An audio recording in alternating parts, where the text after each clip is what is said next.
All right. Welcome, everybody. Hope you had a great lunch and didn't get rained on too much, evidently. It started to rain pretty good on the way back, so luckily I came back a little early, so I missed it. Um, so I'm going to be here talking today about the Orion backup flight software. Thanks to Lori. A lot of her presentation, I think, is going to cue up a lot of the things we're going to talk about and why the Orion backup flight software is designed the way that it is.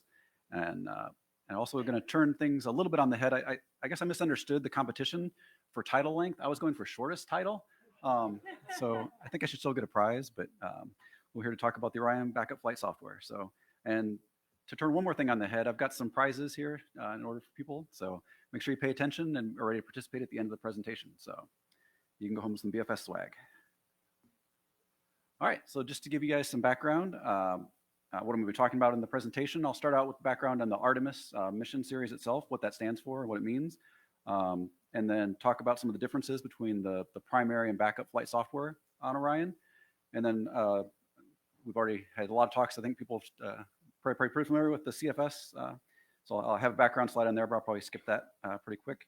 And talking about the CCDD and version control that we use for BFS. And then get into some more of the BFS development, interface management that we do, the configuration control, and some of the status where we're at schedule-wise and where we're going, and then our V&B effort, and then finally some lessons learned, and then at the end I'll have some time for participation and questions and answers. So with that, get started. So going back to your Greek mythology, most of you are probably familiar with the Apollo program, landing on the moon in the 60s and 70s. Artemis was the twin sister of Apollo. And so I think there's sort of tongue-in-cheek going back to there. They're trying to go back and say we're going back to the moon. That's sort of similar to Apollo, but it's different. And so it's a series. It's going to build up just like Apollo. You had Apollo, all the different missions going through, and they're building complexity as they go. Just recently, we successfully landed the Artemis 1 mission in November and December of last year. And so we'll be talking a little bit more about that. And then Artemis 2 is the next, currently planned for November of next year. And so this will be the first crewed mission. And so we'll have people on there for the first time. So obviously it's a little bit different when you have people and human lives involved. And that's part of the reason for the backup flight software system. And after Artemis 2, so basically circles the moon, kind of like Apollo 8. We'll have Artemis 3. We'll go back and, currently planned for 2025 and actually land back on the surface of the moon again. So we'll be able to put the first person of color and first woman to land on the moon. So hopefully we'll be able to get that before the current people who've been there while they're still alive. So we won't have to go with a period of nobody being alive who's walked on the moon. So, so we've been talking about Artemis. So Orion, again, going back to mythology, Hunter, one of the biggest constellations you can see especially in the winter sky in the northern hemisphere. And so the Orion spacecraft is basically, pretty reminiscent of the Apollo craft if you look at it, similar design. And it has a couple different systems there I've got shown at the bottom. You got the launch abort system, laser pointer. Launch abort system, and this is designed to get the crew away in case there's a problem. So during launch, if you need to get away from the rocket very quickly, this rocket is basically just there to pull you away from the launch rocket so that you won't be involved. If there's an explosion or something, you can pull away. The crew module is here in the middle, and then the service module is at the bottom, which provides some of the propulsion that you use for the main part of the mission to carry your commodities and to provide power and propulsion. And then just before you enter the atmosphere, you eject that and come back in. So there's sort of three main parts to the Orion system. And this is a slide I put together from a different presentation, but I thought it sort of highlighted some of the progress that we've been making. I know things take a long time in space, and some of you have been around longer than I have. I've seen that launch date slip to the right. From the original time that we started on Orion, it's been a long time. So the pad abort 1 test, for those of you who remember it, back in 2010, it was basically just like the name would imply. It was a launch test, starting from the pad, just to test that ejection system that it would work and be able to pull the crew away from a static, starting from the pad. Just a quick test. And then we had EFT1 back in 2014, and then it's about almost 1,700 days between those, so 4+ years involved. And then more recently, back in 2019, was the AA2 test. I was actually involved with that. It was doing the same thing as the pad abort test, except instead of doing it from the launch pad, you were up at 30,000 feet going Mach 1 when you tested the system. So you're testing it more in a relevant environment, making sure that it would work in those conditions. So we're able to test that out. And then, like I mentioned, November, we launched Artemis 1. You can sort of see the dates, it was a little time, it was almost the same amount of time there to there. We chopped a year off there. And if you believe the launch date and we actually launch on time, it's going to get chopped again quite a bit. And then Artemis 3, it's going down even there. So you can see the pace of the missions and the time between them is starting to shrink down. It's been a long time coming for a lot of people who've been working on it. We're excited to do that, but it's definitely an increase in cadence and trying to get things out. So we're on an accelerating part of the time. But anyway, like I said, this is an interesting way to look at the schedule and where we're at and where we're going. So now I'm going to zoom in a little bit and talk about the backup flight software system. As Lori was talking about, you have these systems, and the primary computer has 4 identical computers that are running the same software. But if you had a common failure, they could all divide by 0 at the same time, and all 4 of those computers could go down, and then you don't really have redundancy of having those 4 things. And so the Orion backup flight software is designed to be dissimilar. And so if those 4 computers ever stop working, then the backup flight software comes and takes over. So it's a bit like this conference. If you look through the schedule, it doesn't look like the primary system sent anybody here to talk about what they're working on. So the only thing you're going to hear about Orion today is from this talk here. And so the only time backup gets listened to is if all the primary computers are dead. If they're not sending data, then finally, as a last resort, the vehicle will listen to backup. But otherwise, backup is completely ignored. If any of you had younger brothers and sisters playing video games with you, if you gave them the second player controller that wasn't doing anything for a game, they're still pushing the buttons and they think they're doing something, but you're the one actually playing the game. And so that's how primary treats us. Backup flight software is just the little brother who thinks they're playing. We think we're controlling the vehicle and firing thrusters and maneuvering, but in reality, our commands are just being ignored. And the reason for that is we don't want to take a hit and time and realize, oh, the backup went down. Now we need to start sending data. So we're constantly sending data out live, and they call it source selection. There's a little picture there, is listening. And so if, the primary, secondary, third, if all these are dead, then as a last resort, the commands that BFS will go out will actually control the actuator or the effectors. But we're sending out data the whole time. So we think we're in control, but we're actually not doing anything unless the primary computers go away. And that gets rid of basically one cycle, at least, of latency for us to realize that primaries have gone away and start sending data. And so that, that 40th of a second, we're able to preserve that maybe in a hot backup. So let's see. And the basic idea of BFS is to be as dissimilar as possible. That way, we're as least likely as possible to have the same common failure cause us to have a problem that's caused the primary computers to go down. We're trying to survive the crisis. So a lot of things, if you're in a very dynamic phase of flight, if you don't send any commands for 5-10 seconds, the vehicle could tumble and be out of control and be lost.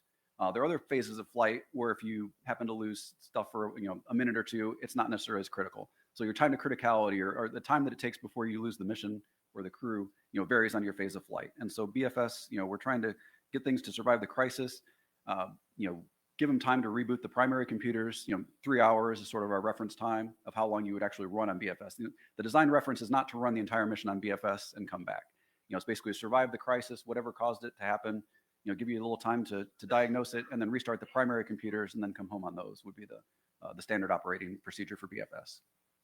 But again, you don't know when that failure is going to happen, so we have all the we'll have all the mission phases and be ready to take over whenever we're needed. But the design would be to, once you've recovered, you'd get off backup and get back on your primary, because we don't have a lot of the redundancy that the primary does because we're already the backup. And then just list a couple of issues that Lori went over already, talking about some missions that were lost due to the errors in the primary computers. Let's see. And again, I mentioned this. Our main purpose in life is to reduce the risk of losing the crew if we have a problem in the primary flight software. In order to accomplish that, we've sort of gone one up from what Shuttle did. Shuttle had a separate backup load that you could put on the primary computer, but it was still the same actual physical hardware. It was the same computer. And so if you would have had a hardware failure, some rollover issue with the clock or something like that, you could simultaneously take all your computers down. We would have been susceptible to that. So BFS is actually going even further than the Shuttle did. So we have a different computer that we run on. So it's a different it's a different hardware. We have different operating system. We have different set of developers. So the same people didn't build the primary system and the flight. Because if they would have done something or had an error or misconception in their mind, they could bring that over with them. So we didn't allow people to code between the things on the team. And And there's sort of a different development philosophy. The primary system is doing everything. Backup is doing the critical stuff. So if you think of your car, you probably don't need to tune your radio in an emergency. And so, we wouldn't have the radio tuner as a BFS capability that we would put in. But as far as controlling thruster jets to control your attitude, that is going to be something that's critical. So we prune down, and so we're doing much, much less than the primary system does. So we don't have all the bells and whistles and all the automation that the primary does. Again, we're trying to survive the crisis, keep the crew safe, and allow them to get back on the primary system to get the rest of the way home. We're much less complex than the primary and much less automated. And just as a reference here, on the order of 20,000 lines of actual handwritten code. I've seen some of the presentations from different people. We're estimating 100,000 lines of code for one, probe sensor. So this is the backup for the entire system with humans on board. So it's a much smaller effort. Obviously, you can tell from just the overall size and scope. So we're trying to be limit and only do the things that we have to do to keep the crew alive. And we're also because of that, we put a lot more responsibility on the humans or the ground, the crew or the ground to be able to do commanding. So we don't have a lot of automated sequences, the same thing, or automated loops that are programming things. I mean, if you want to open a valve, or turn on a fan, you send a button to do it. It's not monitoring the temperature and turning it on when it gets to the right thing and trying to do all that sort of comfort controls. I mean, you have that capability, but you're going to have to do it yourself and decide when you want to do it. And again, I mentioned this before. We're always sending commands, but we're basically being ignored as long as there's at least one primary computer online. Let's see, and just like a smoke detector in your house. I mean, you test them every 6 months. You want them to have their, but you hope you never have to use that thing. That you never have to get woken up in the middle of the night to hear that thing to get you out safe. So it's kind of ironic. All this work that we're doing on the BFS system, we hope that we never get used. But that's what we're there for, is to help save the crew in case there is a problem. All right, like I said, CFS background. I think most people here probably have heard of CFS before or go into it, but that's the architecture that we ended up choosing to use for BFS.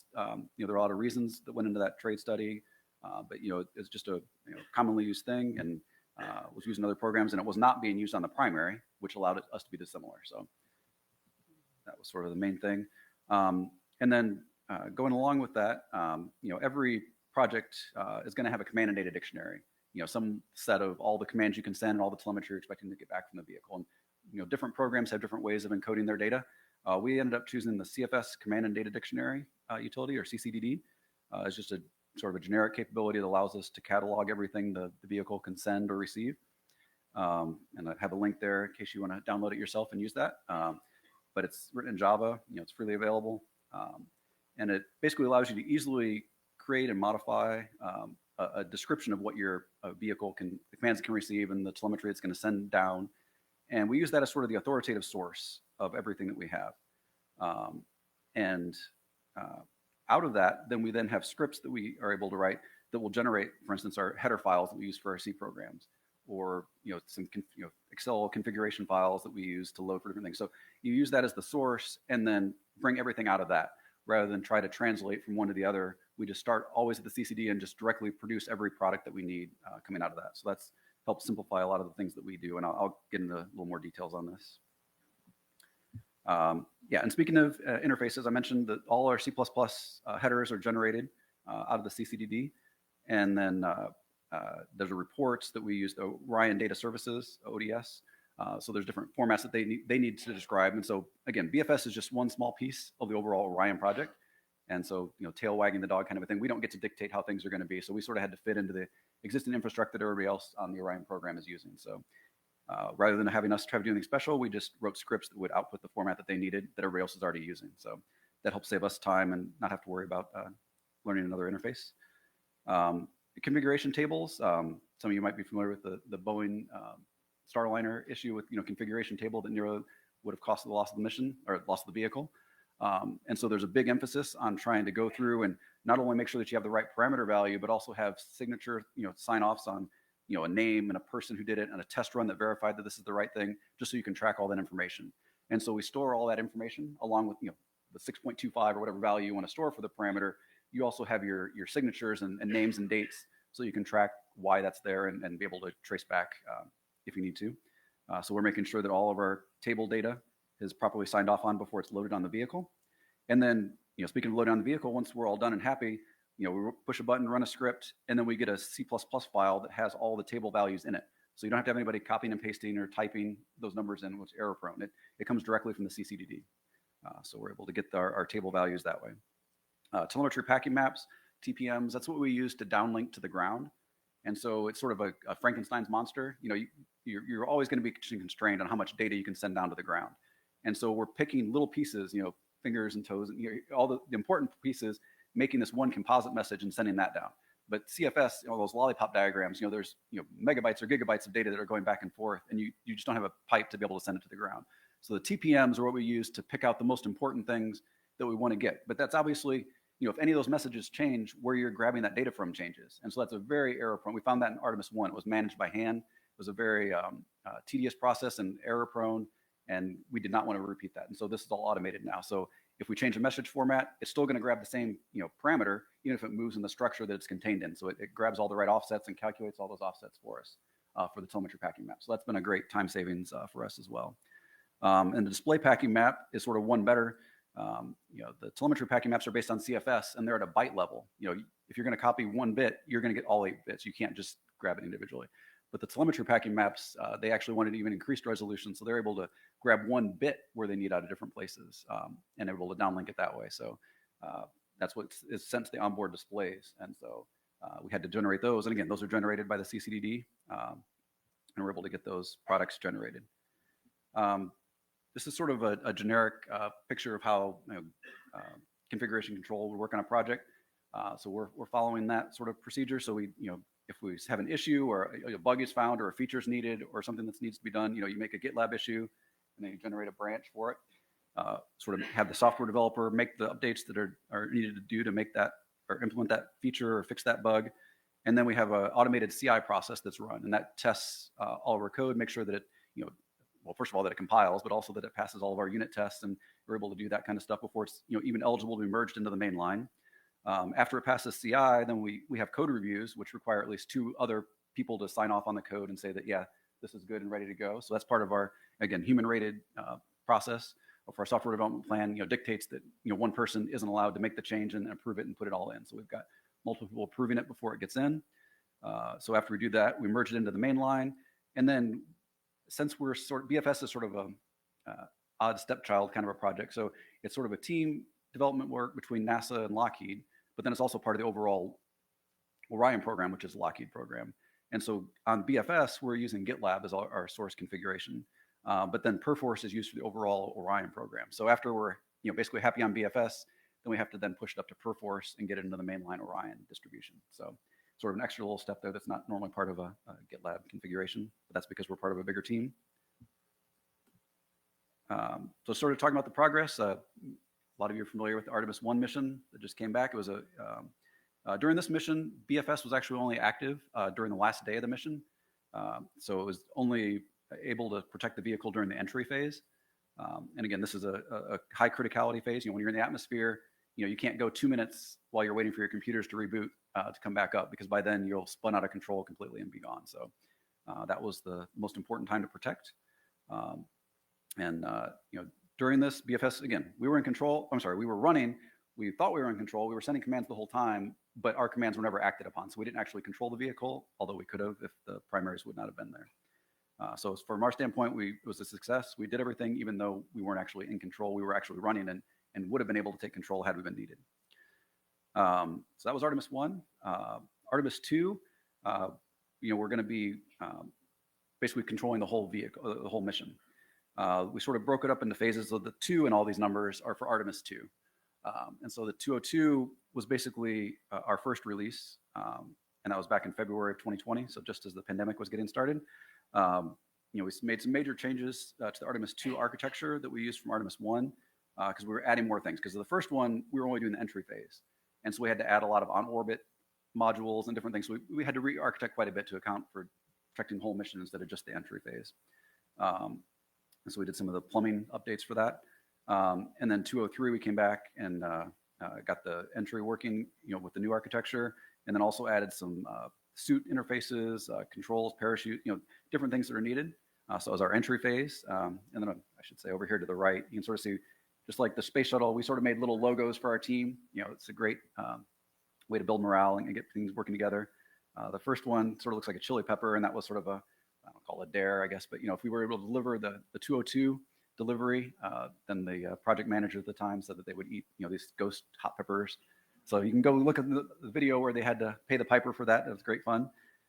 And so we got our entry phase here. It's the 203, so we sort of had the team work on making a logo. 204 is when things went crazy. This is really the big release for BFS. This is where most of our stuff was. So we're running around with our hair on fire like Elmo. So that was our logo there. But we added the navigation, guidance, and control for orbit phases, the reaction control system, and the aux engine control. And then the final one, sort of a smaller effort for BFS, was just getting the launch vehicle communication, so that during the launch phase we can talk with the ascent vehicle to get us in there. So that's sort of the final piece. Pretty small as far as BFS goes. And so someone who may or may not look like a cartoon character you might recognize, but I promise you it's not him. This is Brother Sloopy. But so we're adding the last phases of it. So that just finished up last December. There's still some interface with the launch vehicle that we're still working out, but in general we're done with our code development at this point. So for Artemis 2, so BFS is marching forward quickly, even though the launch is still over a year away. Just sort of put it all on the timeline here, just to sort of see it going through. We haven't yet released our official logo for Artemis 304, but be sure to pass it along once we get that. Let's see. So yeah, like I said, the current schedule for Artemis 2 is to launch at the end of next year, which I can say now that it's past January. Our final delivery for BFS is scheduled for August, so coming up just a few months. Obviously, if there's any bugs or defects found during testing or things after that, and they're approved, we might make those. And then we're obviously going to be doing some simulation and training support until we launch. Artemis 3, which currently is planned to launch in 2025. There was not any content for 303 for BFS, so we didn't put ourselves in the release schedule, which sort of gave us some flexibility as far as release dates and times for things. So when 304 released, it's basically the only one for BFS, so we'll have everything that we need. Most of it is just going to be a carbon copy of Artemis 2, so there's not a lot of new development, so we're going to be pulling it forward. And so it's basically the new things that are coming online in Artemis 3, or changes to the vehicle that have been made that have to be done, but we're able to reuse a lot of our Artemis 2 things. That's why the development cycle is able to be much shorter for BFS and Artemis 3. So yeah, we're planning to have that through the end of the 2023. And then again, simulation and launch support after that. All right, so go ahead and move into data management, which is an important part for any space program, is managing your data. I mentioned earlier, chose to use the CCD product, so we just are using CCD version 2. And that's been a pretty good thing. And there's other teams that are on Orion that have started adopting that and using that project as well, not just BFS. So we'll be able to see that being shared with other teams. So that's been good. It's able to store, again, in addition to the parameter values for every table, all of the data, the signature data that goes along with it. We have the sequences. So BFS does have limited number of sequences that we're able to support. So things like deploying parachutes, and there's things that are done in a sequence, and so we have, I think it's on the order of 13 sequences that we support. So those sequences are stored again the same way. And then also the schedule tables for CFS, message ID, header files, and that sort of thing are all managed out of the CCDD. We do, again, we have to validate everything. And so those validation exports, which are just big Excel files, basically. So we produce those reports automatically. So we know when they were signed off on and who approves them. The information for our interface definition document all comes from the CCDD. And then our header files that we use, I mentioned that, and the table files. And trying to manage our telemetry, again, it's much quicker to be able to add parameters and move things around when you're doing it in automated fashion. So we're able to generate that. And then because of this, I'm not going to give you an exact number, but I'll be able to prove that we are definitely a majority auto-generated project because we have about 20,000 plus lines of header files that are auto-generated. So there's big, huge header files, but they're just structure definitions. And we also have more than 20,000 lines of config tables. A lot of that is just position data on the moon. It's not really anything tied to the vehicle, but since we're orbiting the moon, it's important to know exactly where it is at all times and going through that. So there's just these huge tables of data we get from JPL that tell us where the moon's going to be at any particular time. So we know how to model its gravity effect on the vehicle. So again, a lot of this table stuff is very repetitive. It's just arrays of data, but we have lots of parameters that we have to configure. And then our custom, the actual hand-coded, what you think of the real code that people actually write is under 20,000 lines of code, 140,000 lines of code. So less than half of what we do is hand-generated. So move on to some of the lessons that we've learned. So one of the things we've learned is because of schedule slips and other things, we're basically working Artemis 2 and Artemis 3 in parallel. And so that leads to a lot of complications. There are some updates that we're making in Artemis 2 that we want to flow forward to Artemis 3, and there are other ones that we don't. And so that causes a lot of confusion, a lot of problems, because if it was all one way or the other, it would be great. But there are some things that you want to flow forward and some things that you don't. The vehicle mass is different, the position of the thrusters is different. So some of the changes you make, you want to propagate forward, and some of them you don't. And so trying to manage two separate projects that are both making updates at the same time is obviously going to be a little more tricky than just managing one. And because of schedule compression and things moving, they're now overlapping a lot more than originally planned. So it's more of an issue. I mean, Artemis 1 was launching, until just recently. So we had, 3 projects that were simultaneously making updates. So luckily that one's done now, so we don't have to worry about table updates for Artemis 1. And once Artemis 2 launches, we won't have to worry about it anymore. Let's see. And yeah, we've had some issues since we have our own local GitLab server that we use for configuration control that has to be merged in with the perforce that's used for the rest of the Orion program. That also leads to some conflicts where changes are made on both sides and have to be mitigated back and forth. So there's some extra headaches and lessons you can learn about how to talk with things when you have extra levels of review and changes and how they're propagated throughout. The other thing we sort of learned is because we are sort of like that younger brother who sort of gets ignored, there are a lot of times where BFS was sort of forgetting about. So they'll make a change or decide, oh, we're going to add this or make this update. And the primary folks will know about it because they're being told and they're doing that. And nobody in the room will think, oh, we need to let BFS know about that so they can make the same change. And so we've had a couple instances where, very late in the game, they're like, oh, we changed this months ago. How did you not know about that? And well, nobody let us know. And so it's easy to be, if you're not a squeaky wheel, it's easy to get forgotten. And so we've definitely, being the younger brother, have sometimes been forgotten about. One of the things we learned with COVID, before this, we were already spread apart over multiple states as a team. And so our team meetings already were done via Slack or Skype and Teams. And so in a way, I think that sort of set us up for success going into COVID because we already weren't co-located with everybody, so we couldn't physically get in the same room. So, our team already had that. And like the professor said earlier today, if you already have an established team that way, it can be a lot easier to continue it. And so we were able to continue on, and we have our metrics and performance. And initially we actually sort of almost improved the number of issues we were closing in GitLab and that sort of thing right afterwards. So I think a lot of the performance of BFS, we benefited from already having been a distributed team, sort of put us in a better place than some other. And again, we're also a very software-centric team. We don't have a lot of hardware. Nobody's soldering or putting things together where they need to come in to physically touch hardware. And so as a software team, we're able to work pretty effectively remotely. Let's see. One of the things we've learned, and again, this is sort of a classic choice you have with a space vehicle. Do you want to be on the bleeding edge or the end of life? That's sort of a battle you're always fighting. And so we sort of froze on an old version of CFS and VxWorks that we're still using. And so there's issues with end of life. I think next January is going to be the end of life for the VxWorks. And so there's issues with trying to get support for something that's so old. But then you also, since it's a spacecraft and there's a lot of controls and everything, and you don't want to be changing every week, on nightly builds. And so you have to sort of find a balance of how often you want to update your software and what version you want to use for your software. Test as you fly.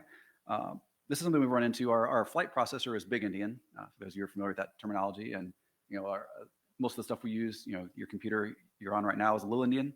And so our simulators, at least a lot of them have some slight issues with byte swapping and different things. And almost without fail, everything we've tested, especially CRC checks and interfaces, have always been wrong. I mean, you go through and it'll work on the target just fine, but then when you run it on your local machine, things will be swapped around differently or act slightly differently. The target, I think, will cause a seg fault if you try to access a double that's not on a line boundary, whereas your computer will happily just do it. So there are some things that you don't learn if you can't actually get on the actual hardware. And so you need to make sure, it's good, it's quicker and faster. And so you definitely have a level of test where you're just running locally. But you need to go a level deeper and get down and actually get on the actual flight hardware and learn some of the things, because there are some bugs that you're not going to squash out until you get all the way down to the actual target system. Like I said, I mentioned the CRC calculations. I think every time we've done one of these with a device, we've had a CRC issue. And some of them, we followed the ICD. I mean, we went to the ICD and said, oh, this is exactly what it's supposed to be. And they're like, oh yeah, well, it's wrong. So we had to change our software because it was cheaper to change the software than it was to have them reprint the documentation the right way. I mean, so software has to fix everything sometimes, but so yeah, trying to go through and in that vein, actually we were able to find this by actually getting a recording of the hardware. They're like, oh, we can't deliver it, but can you just record this sensor running and give us what the actual data looks like? And that's how we're able to see what it actually does and be able to get the information that way. So you don't have to worry about getting an ICD. If you can just get a recording, in a way, that's actually better than an ICD because that shows you what the actual hardware is doing and what to expect. So just because the paper says it's supposed to be this way, that doesn't necessarily mean it's going to come out that way. So let's see. So some of the future work. So again, we're going to be still maintaining Artemis 2 until it launches. I had September there. I think it's October of 2024. And we're doing the parallel management. And that's a lot of emphasis of what we're doing now is trying to track those two things and make sure we don't cross-contaminate updates and that we get the right information going where it needs to go. And some of the lessons that we've learned for updating, and bug fixing. So we've actually got a lot more folks who've been using CCDD. And so in that tool itself, we found some issues or bugs that we passed back and have been fixed. And so now it's available, better for everybody. So we sort of stressed it, I think.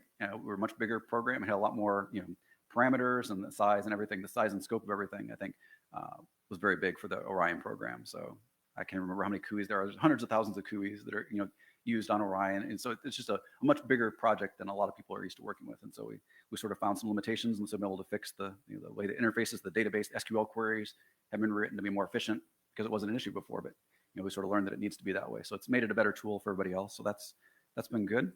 And then if anybody's familiar with the Rhapsody program or project, again, I'm not authorized to make endorsements or non-endorsements of programs, but that was used in order to do basically the equivalent of what the CCDD is using on BFS. And there were some issues that came up with it. And honestly, I think the biggest thing and the lesson learned that comes out of that is open source or freely available tools, at least, are a big thing because there's a barrier for entry. Even if it's only $1,000 to get a piece of software, a lot of student groups and organizations aren't going to be able to use that. And so if you're dependent on a tool that requires somebody to buy something to do it, they're going to be much less likely to use that thing or be able to collaborate with you to go with it. And so being able to keep things open source and allow people to collaborate with you is much easier if you don't have to pay $20,000. It's even easier when it gets more expensive, like some of the software that we're using. So trying to keep things that are affordable so that you can have that. There's definitely a barrier to entry, and trying to get everybody involved. And also the ease of making a change. I mean, if you're able to make a change or say, oh, I need to change this parameter from a 6 to a 7, and then in an hour you're up and running, versus if it takes a week for it to propagate through and go to somebody else and come back and come back to you. Your design cycle, you can't really support much of a design cycle if you've got, literally a week of lag in the time that it takes things to process and go through. So how quickly you can turn that crank and get things back to the developers and be able to use that makes a huge impact in how much they're willing to use things. And if you don't allow that, people start looking for back doors. They'll just directly go in and start editing files themselves or try to look for some other way to do that because it's hard to wait that long to get things on the official path, or you'll look for other shortcuts. So trying to make things that have quick turnaround time, I think, is important for allowing people to use the tools and not try to game the system. All right, so I think that's my last real slide. So like I said, I was going to try to encourage some people to participate here. So to turn things around, I've got prizes that I'll give out to folks. So if you come up and ask a question here, then you'll be